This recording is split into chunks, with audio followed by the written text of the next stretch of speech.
ఎవరో ఒకడు ఎదగటానికి అంత దూరం వచ్చి ఏదో సాధించడానికి ఒక చోటకు వచ్చిన తర్వాత వాడికి కేవలం ఒక గ్రూప్ సపోర్ట్ ఉండటం వల్ల ఎదుగుతూ నిజంగా కష్టపడేవాడు కింద పడిపోతుంటే అది ఎలా ఉంటుందో పర్సనల్గా మాకు తెలుసు. మేము నిజంగా డైలీ ఆఫీసుల్లో పడిన నరకమే అది.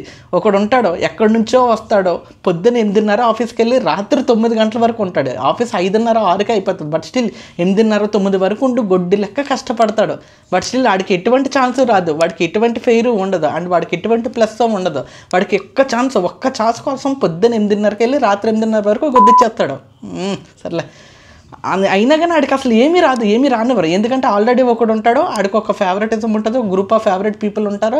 వాడికి ఆడు ఆఫీస్కి వచ్చినా రాకపోయినా, ఆడు చేసినా చేయకపోయినా, వర్క్ ఉన్నా లేకపోయినా, ఆడు జస్ట్ కేవలం అవతలోడికి బిస్కెట్లు వేస్తూ సార్ అని పిలిస్తే చాలు, అయిపోయింది. అక్కడితో ఇంకా జనాలందరం ఫటాష్ అంతే అయిపోయింది. పొగడ్తలను కూడా బేస్ చేసుకుని మనిషికి ఒక వర్క్ ఇచ్చి శాలరీ ఇచ్చి ఆడినంతలా చూసుకుంటారన్న విషయం మేము కార్పొరేట్ కంపెనీస్లోకి అడిగి ఎడుతున్నాం కానీ మాకు తెలియదు. ఒక్కడే కష్టపడుతూ ఎన్ని రకాలుగా ప్రయత్నించినా ఓడిపోతూ, ఎక్కడ ఛాన్స్ రాకుండా, ఎటువంటి కొద్ది కూడా అదృష్టం సపోర్ట్ లేకుండా, పక్కన కోవర్కర్స్ సపోర్ట్ లేకుండా, ఏమీ లేకుండా అలా ఒంటరిగా కూర్చొని డైలీ రాత్రుల్లో ఇలాంటి రివ్యూస్ చెప్పేటప్పుడు, అయిపోయిన తర్వాత ఎడిట్ చేసుకున్నప్పుడు, వ్యూస్ రానప్పుడు బాధపడినప్పుడు మాకు తెలుసు.